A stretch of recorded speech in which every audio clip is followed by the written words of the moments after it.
દિવસોમાં લાઈફ અને health insurance સસ્તા થઈ શકે છે। આના પર જીએસટી હટાવવાની માંગ સરકારની અંદરથી જ ઉઠી છે। મોદી સરકારના મંત્રી નીતિન ગડકરીએ નાણામંત્રી નિર્મલા સીતારામનને પત્ર લખ્યો છે, જેમાં તેમણે લાઈફ અને મેડિકલ ઇન્સ્યોરન્સ પ્રીમિયમ પર 15%ના જીએસટીને પરત લેવાની માંગ કરી છે। સમાચારની સંપૂર્ણ વિગત લઈએ સહયોગી ચાંદની શુક્લા પાસેથી। ચાંદની, લાઈફ અને હેલ્થ ઇન્સ્યોરન્સ કઈ રીતે સસ્તા થશે? તમે જણાવી રહ્યા છો લાઈફ અને હેલ્થ ઇન્સ્યોરન્સ જે છે હવે ફોકસમાં, કારણ કે સસ્તા થવાની વાત આવતી દેખાડી રહી છે। ડિટેલ્સ લઈએ આના પર તો લાઈફ અને હેલ્થ ઇન્સ્યોરન્સ પર 18% જીએસટી જે છે એ હટાવવા માટેની માંગ કરવામાં આવી છે।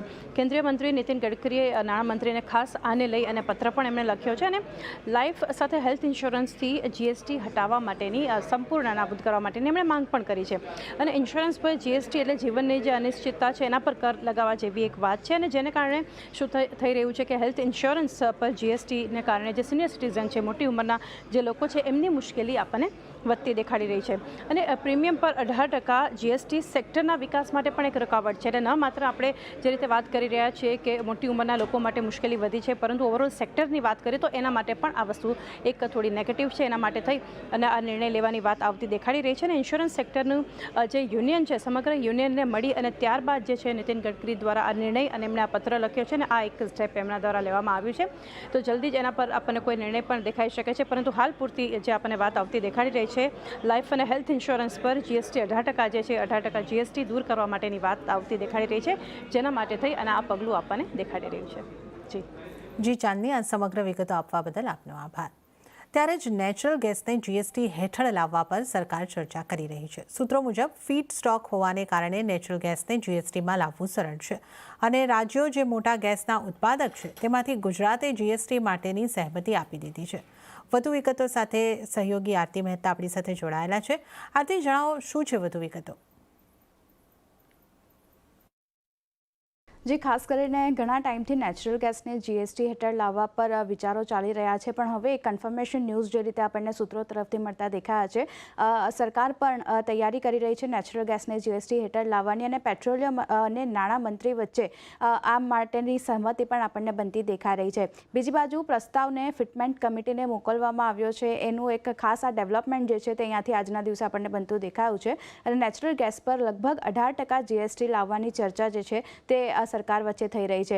બીજી બાજુ જીએસટી દર જે છે નેચરલ ગેસ પર તે ખાસ કરીને રેવન્યુ જે છે તે ન્યુટ્રલ રાખવામાં આવશે તેવું પણ સરકાર જે છે તેના તરફથી નિવેદન આવતા દેખાયા છે। અને ખાસ કરીને જે વેટ છે ત્યાંથી રાજ્યોને આશરે 20,000 કરોડની આવક અત્યારે થઈ રહી છે, અને નેચરલ ગેસ પર ખાસ કરીને વાત કરી લઈએ તો રાજ્ય જે છે તે 14થી લઈને 24.5% વેટ જે છે તે લગાવે છે।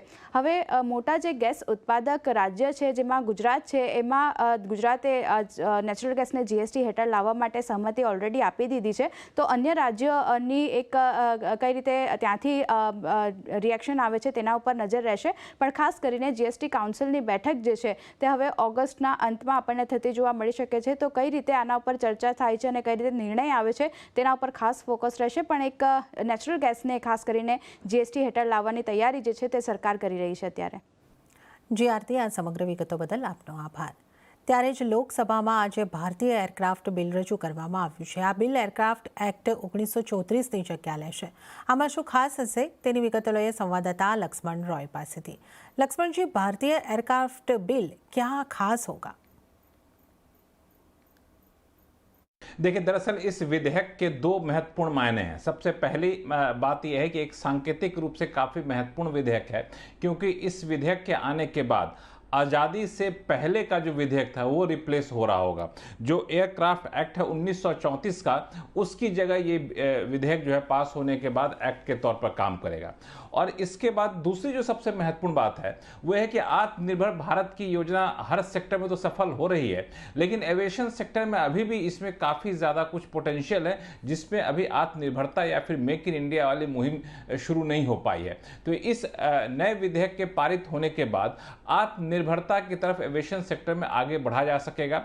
इसका मतलब ये होगा कि विदेशी निवेशकों के आने का रास्ता साफ किया जाएगा, निजी निवेशक एविएशन सेक्टर में, मैन्युफैक्चरिंग सेक्टर में आगे बढ़ चढ़कर हिस्सा ले सकेंगे। इससे जुड़े हुए कानून में काफ़ी ज़्यादा बदलाव किया जा रहा है। तीसरा जो चीज़ है वो है आपको एमआरओ एक्टिविटी को लेकर के। आपको याद होगा कि एमआरओ को लेकर के, मेंटेनेंस एंड रिपेयर ऑपरेशन जो होता है उसको लेकर के लगातार सरकार जोर दे रही है कि भारतीय एयरक्राफ्ट को अपनी मेंटेनेंस के लिए, रिपेयर के लिए विदेश में ना जाना पड़े, भारत में रहना पड़े। तो इसके लिए एमआरओ एक्टिविटी को और ज़्यादा बढ़ावा देने के लिए जरूरी प्रावधान इस बिल में किए जा रहे हैं। लेकिन ये तो रही बात सेक्टर के हिसाब से। जो पैसेंजर होते हैं उनकी सुविधा का भी ख्याल रखते हुए रेगुलेशन को थोड़ा सा सख्त किया जाएगा। जो रेगुलेटर हैं, चाहे डीजीसीए हो, चाहे ब्यूरो ऑफ एविएशन हो, दूसरे रेगुलेटर हैं, उनको ज़्यादा व्यापक अधिकार दिए जाएंगे ताकि यहाँ पे सुरक्षा, सेफ और पैसेंजर की सुविधा का खास ख्याल रखा जा सके। तो ये कुल मिला के महत्वपूर्ण बातें हैं इस विधेयक की। जी लक्ष्मण जी, इस पूरी जानकारी के लिए आपका धन्यवाद। ત્યારે